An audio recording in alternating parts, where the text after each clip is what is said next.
Jangan lupa klik subscribe dan aktifkan notifikasi lonceng.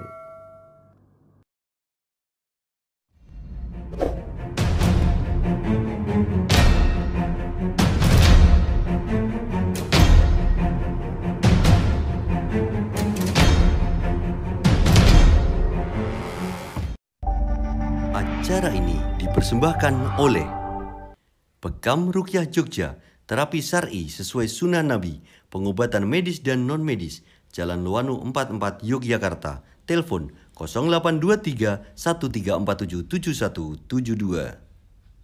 Sahumu, sahabat Quran mulia, ngaji Quran asik, telepon 0813 2846 4314.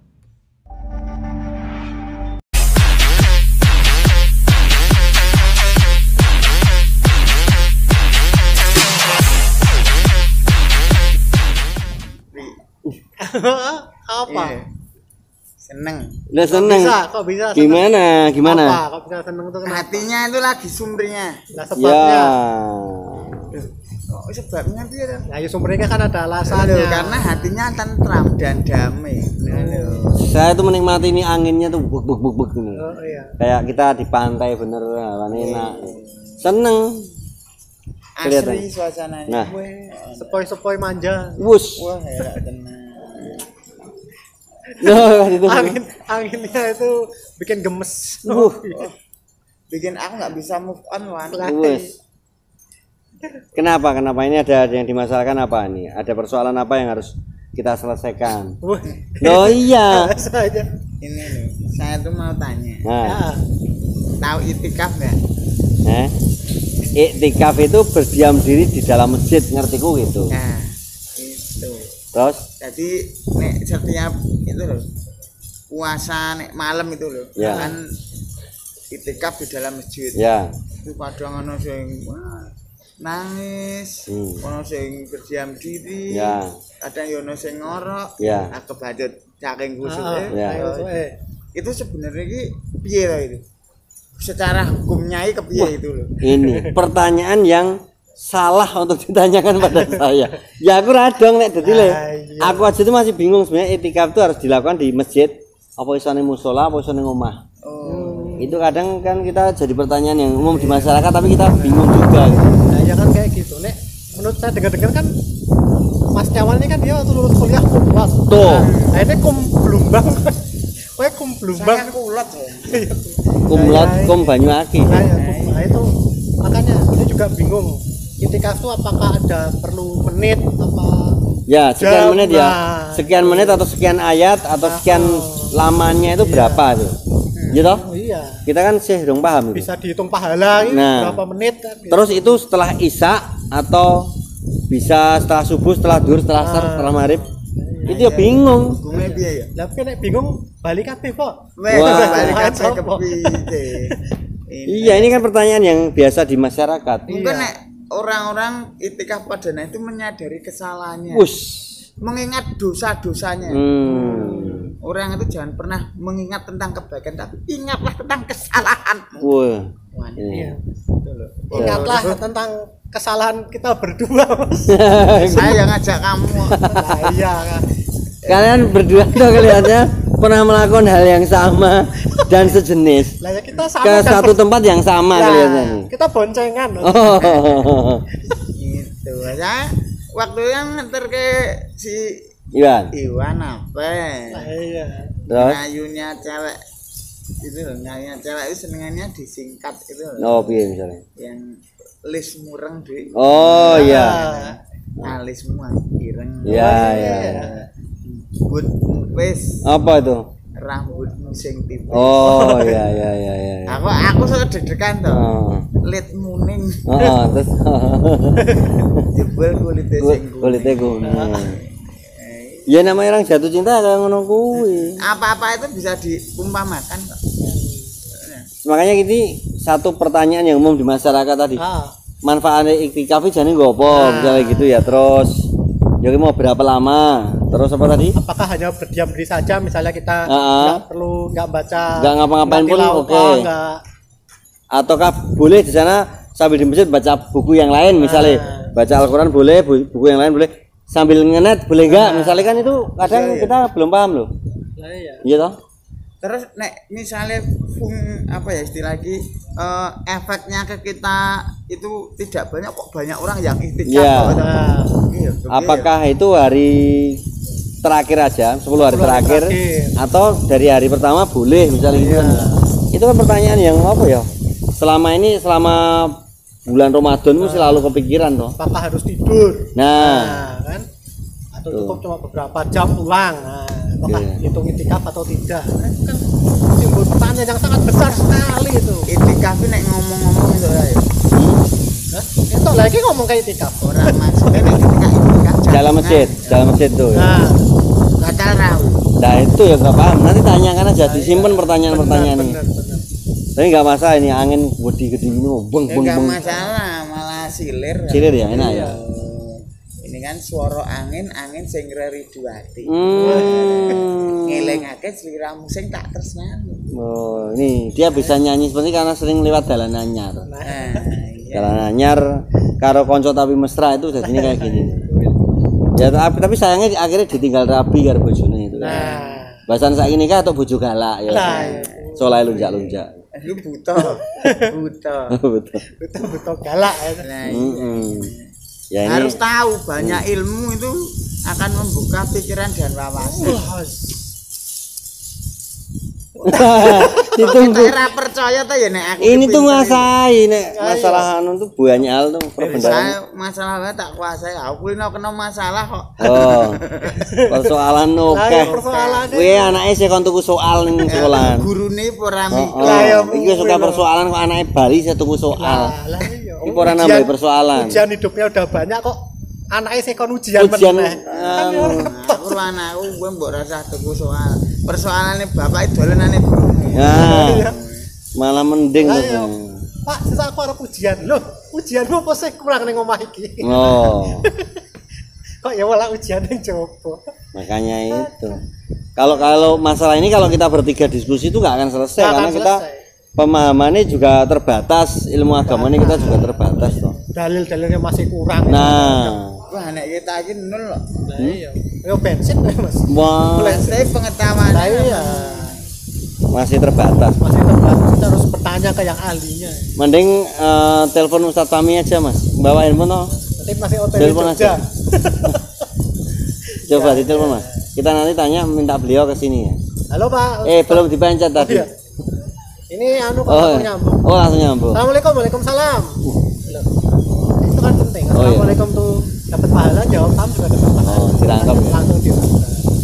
Oh, gini Pak Ustadz, ini ada masalah ini Mas Setiawan, Mas Pur sama saya mau tanya-tanya soal ini kan. Loh, Pak Ustadz juga nggak tahu. Nggak tahu. Ya tahu Pak. Ya diajak ke sini Iya. kita sama-sama nggak tahu. Ya nanti Pak Ustadz lagi itikaf juga. Oh, Nanti kita jelaskan nggih Pak Ustadz ke saya ya dan teman-teman. Oh ya.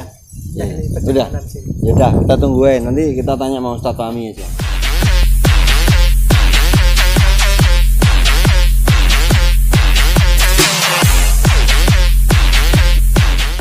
Ini udah dekat kok. Udah menuju sini toh. Udah menuju sini. Nah, kalau gitu kan nanti kita lebih paham. Kalau kita ketimbang ngomong pada sama-sama nggak Iya, tahu, malah nggak tahu malah salah. salah malah bikin permasalahan baru. Nah.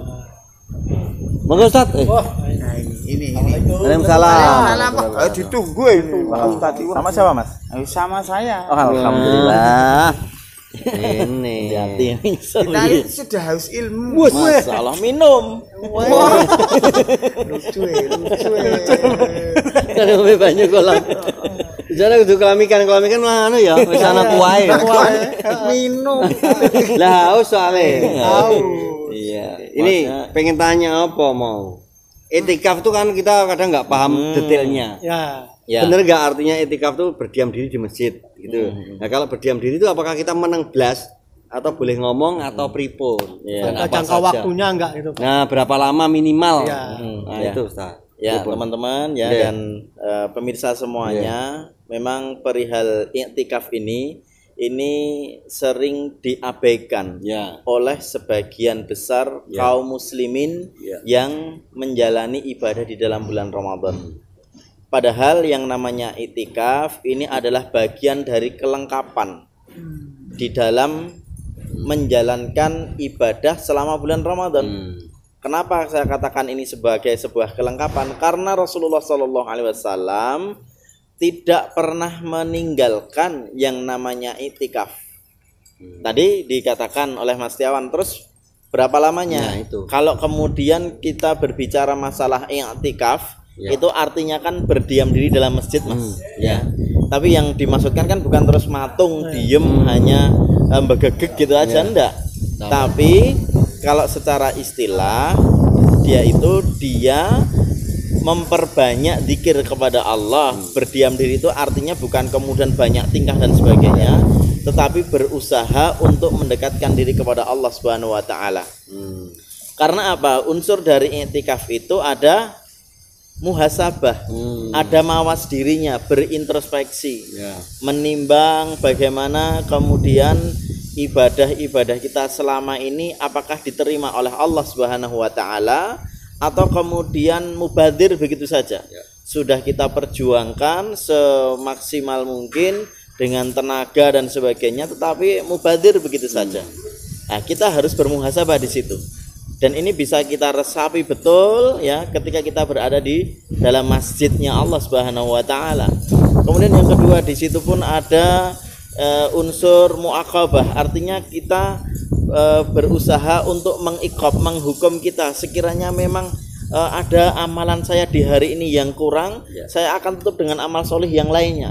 Misalkan tadi saya di dalam ibadah mau makan mau makan kan ibadah, makan itu kan ibadah.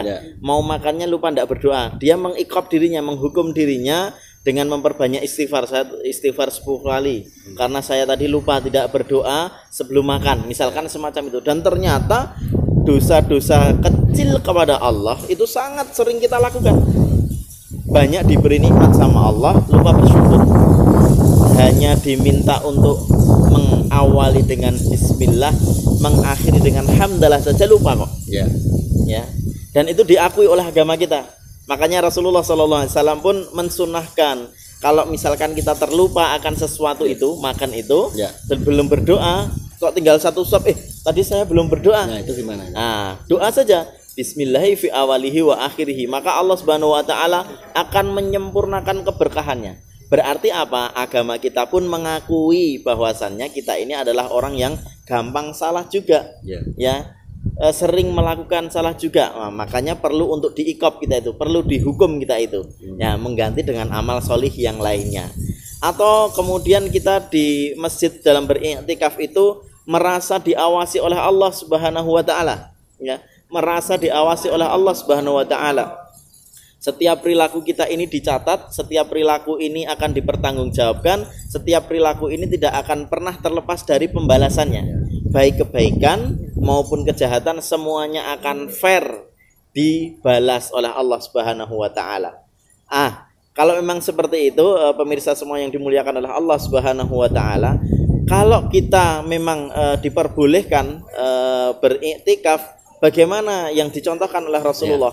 Rasulullah itu setiap kali memasuki 10 hari terakhir malam selikuran gitu ya. Biasanya orang Jawa mengatakan likuran gitu.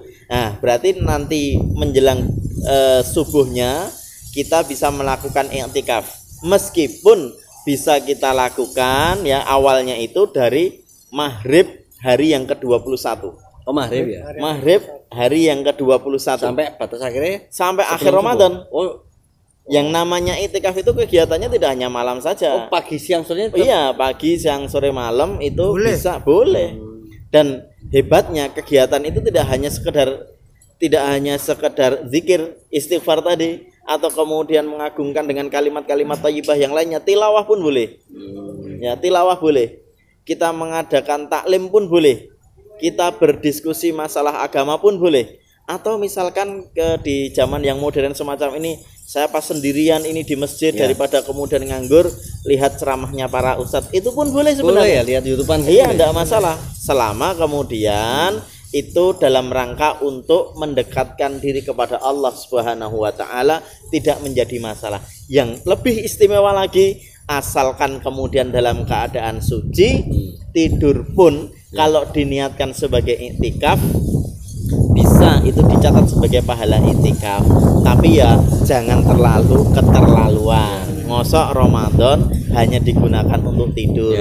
Kalau boleh ya, karena tubuh kita memiliki hak lelah untuk tidur. Daripada tidurnya di rumah, mending saya datang ke masjid, ambil air wudhu, kemudian sholat tahiyatul masjid. Setelah itu kemudian kita tidur, rebahan sejenak, tidur, dan diniatkan dengan i'tikaf, insya Allah dicatat sebagai amal i'tikaf. Nah, kalau tempatnya di mana? Nah, kadang-kadang kita pun juga rancu di sini. Para imam itu memang terjadi beda pendapat, ya. Kalau kemudian Imam Abu Hanifah misalkan, beliau mensyaratkan bahwasannya masjid yang bisa digunakan untuk i'tikaf adalah masjid yang digunakan untuk sholat berjamaah, selalu digunakan untuk sholat berjamaah. Kalau Imam Syafi'i, ya Imam Malik, nah, itu memiliki pendapat masjid manapun bisa, ya, bahkan langgar, musola, di situ ada dirikan sholat, pernah didirikan sholat, misalkan semacam itu bisa digunakan untuk i'tikaf.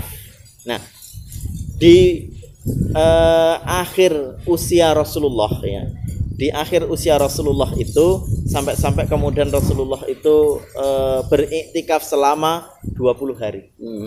Jadi 10 hari awal Ramadan saja beliau beraktivitas biasa, tapi begitu kemudian memasuki 20 hari beliau kemudian memadatkan agendanya, artinya di sini khusus memperbanyak aktivitas di dalam masjid. Nah, kalau memang seperti itu boleh dong kita, boleh, ya. Jangan kemudian ini menjadi pembenaran atas kemalasan kita. Saya mumpung Ramadan saya tak iktikaf terus, kemudian mengabaikan bekerja, tidak seperti itu. Kewajiban untuk bekerja tetap jalankan karena itu merupakan amanah yang harus kemudian kita selesaikan. Sementara kemudian nanti paruh waktunya kita gunakan untuk iktikaf. Kalau memang kita yang diberikan kemampuan sepenuhnya berada di dalam masjid beriktikaf, alhamdulillah itu sebuah keutamaan yang luar biasa. Seperti itu Mas Tia. Oke, nanti kita lanjut lagi. Pemirsa, nanti masih banyak akan kita kupas dengan Ustadz Fahmi terkait dengan bagaimana iktikaf. Secara lengkap nanti akan kita kupas, tapi kita harus break sejenak. Kita akan balik lagi setelah yang berikut ini.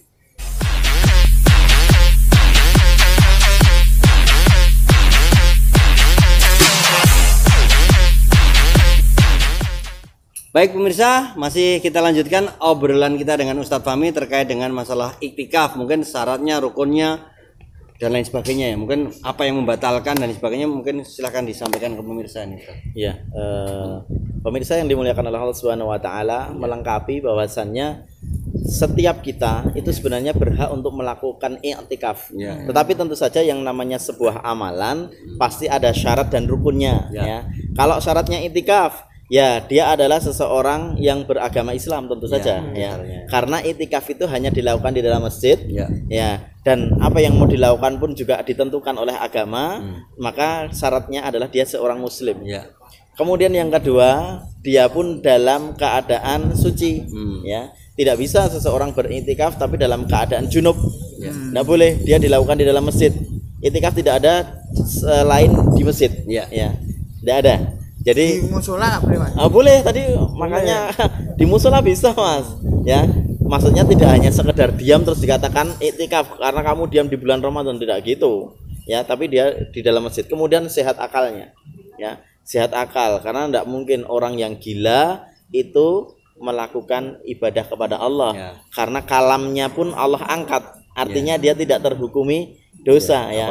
Maksudnya ya sehat akal atau akalnya ada itu tidak hanya sekedar gila, tapi kemudian seseorang ketika tidur pun diangkat akalnya. Tapi kalau tidur diniatkan i'tikaf berpahala. Nah, ada perbedaan di sini, ya. Kemudian rukunnya adalah ketika dia mengambil niat, ya, niat beriktikaf itu dalam hati, yang intinya dia akan melakukan iktikaf dalam rangka untuk taqarrub, mendekatkan diri kepada Allah Subhanahu Wa Taala. Kemudian yang kedua adalah berdiam diri di masjid. Silahkan, biasanya seperti itu diawali dengan sholat tahiyatul masjid. Sholat tahiyatul masjid sudah menunggu adzan pun sudah diniati sebagai iktikaf. Dia perbanyak doa, dia perbanyak tilawah, dia perbanyak untuk membaca kalimat-kalimat thayyibah yang lainnya dan sebagainya, silahkan dilakukan semaksimal mungkin. Misalkan ini di antara adzan dan iqamah, bisa untuk iktikaf bisa. Sampai kemudian iqamah dikumandangkan, kemudian dia menyelesaikan aktivitasnya iktikaf tadi, dilakukan sholat berjamaah. Setelah itu dia pun menunggu waktu isya, misalkan seperti itu ya, sambil iktikaf silahkan tilawah Al-Quran gitu. Biasanya kalau bulan Ramadan seperti ini kan waktu lepas maghrib itu kan waktu yang relatif sepi gitu ya, karena orang pada pulang entah makan dan sebagainya. Kita tilawah di situ, kita niatkan iktikaf sampai kemudian malam harinya pun kita gunakan untuk qiyamul lail yang jumlahnya diserahkan ke kita sesuai dengan kemampuan kita. Nah, untuk niatnya sendiri ada niat bacaan niat khusus tidak ada atau dibacakan batin aja. Ya, kaidah niat itu adalah geraknya hati. Jadi memang tidak kok kemudian nawaitunya bukan ya. Kita meniatkan untuk iktikaf itu sudah cukup.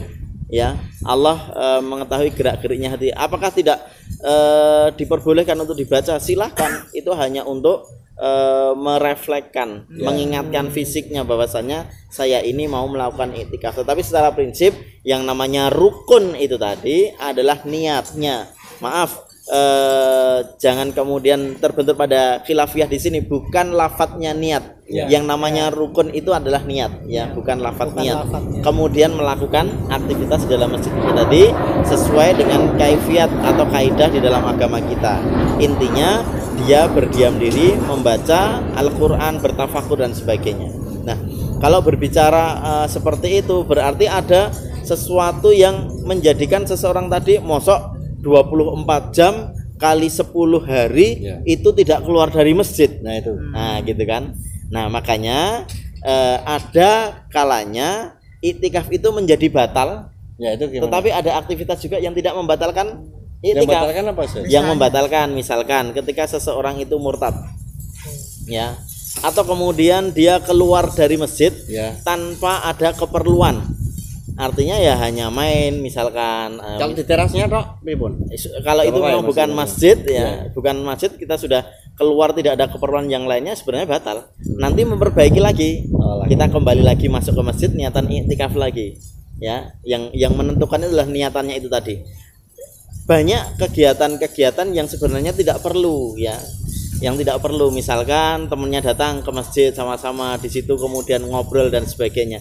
Lah ini jelas membatalkan. Makanya nanti diperbaiki lagi niatannya, masuk ke dalam masjid lagi, iktikaf lagi, seperti itu. Bisa bersambung seperti itu. Kalau hanya kemudian seseorang tadi mencukur kumisnya gitu ya, atau kemudian merapikan rambutnya, memotong kuku dan sebagainya, tidak masalah ya. Meskipun kemudian kita harus beretika di dalam masjid, jangan sampai kemudian mengotorinya ya, jangan sampai mengotori masjid. Oh, mentang-mentang ini juga sunnah kok motong kuku, ini juga sunnah kok memotong kumis dan sebagainya, tapi kemudian dilakukan di masjid malah mengotori masjid ya. Ini tidak diperkenankan. Nah, ada juga sesuatu yang membatalkan yang lainnya. Apa itu? Kumpul ya dengan istri ya. Jelas ini sesuatu yang dilarang. Bahkan ketika seorang wanita itu pun mendapatkan haid ketika itu, maka batal pula iktikafnya ya, sudah batal. Kok itu dia pun tidak akan bisa berpuasa keesokan harinya karena memang tidak diperkenankan untuk melakukan aktivitas misalkan iktikaf, atau kemudian ketika dia harus sholat, berpuasa dan sebagainya, wanita yang semacam ini tidak diperbolehkan. Oleh karenanya teman-teman semuanya yang dimuliakan oleh Allah Subhanahu wa taala, mari kita maksimalkan ya. Kita maksimalkan Ramadan kita ini, sempurnakan seidentik mungkin dengan Rasulullah.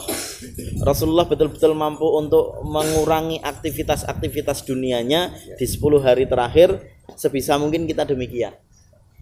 Ya, kalau memang tidak bisa, adakan waktu yang lebih untuk bisa bertamu ke rumahnya Allah, beriktikaf di masjidnya Allah. Lebihkan dari di hari-hari Ramadan yang sebelumnya. Ya, jangan sampai kok kemudian sama-sama dari Ramadan pertama sampai terakhir tidak ada perbedaannya, tidak ada keinginan untuk beriktikaf malahan. Atau mungkin kita juga tidak tahu iktikaf itu yang seperti apa. Iktikaf ini ibadah yang sunnah. Tidak ada satu ulama pun yang mengatakan bahwa iktikaf itu bukan sunnah.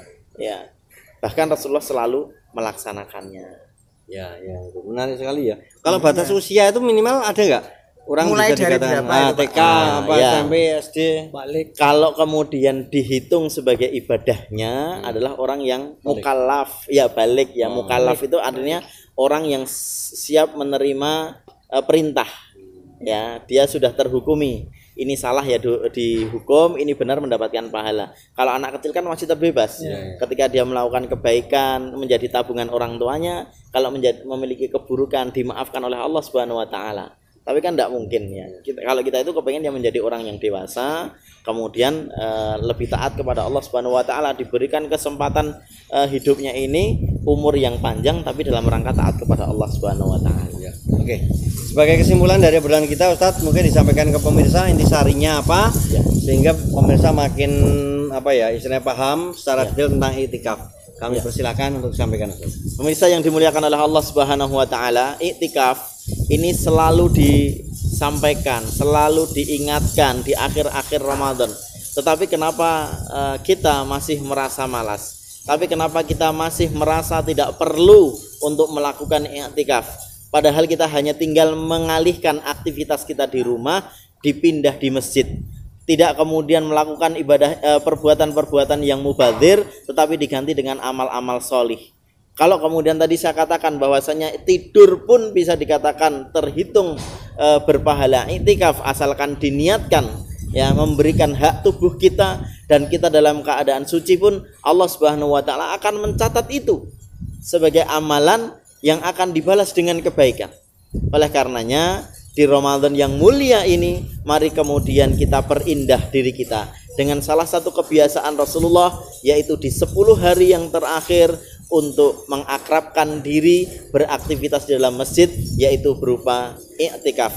Insya Allah dengan muhasabah, insya Allah dengan cara mendekatkan diri kepada Allah Subhanahu wa taala, dengan selalu berusaha menghukum diri kita. Ketika ada kebaikan yang terlewatkan, kita ganti dengan amal solih yang lainnya, maka insya Allah semakin hari semakin kita ini memiliki kadar keimanan dan ketakwaan kepada Allah yang lebih sempurna. Wallahu a'lam bishawab. Semoga ini membawa kemanfaatan bagi kita semuanya dan memberikan semangat kepada kita semuanya untuk menghidupkan i'tikaf di 10 hari yang terakhir insyaallah. Ya.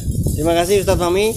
Demikian pemirsa untuk obrolan kita kali ini yang bahas tentang i'tikaf. Semoga memberikan tambahan ilmu untuk kita semua dan kita harus pamitan. Sampai di sini dulu. Wassalamualaikum warahmatullahi wabarakatuh. Acara ini dipersembahkan oleh Pekam Rukyah Jogja, terapi syar'i sesuai sunnah Nabi, pengobatan medis dan non-medis, Jalan Luwanu 44 Yogyakarta, telepon 0823 13477172. Sahumu, sahabat Quran mulia, ngaji Quran asik, telepon 0813 2846 4314.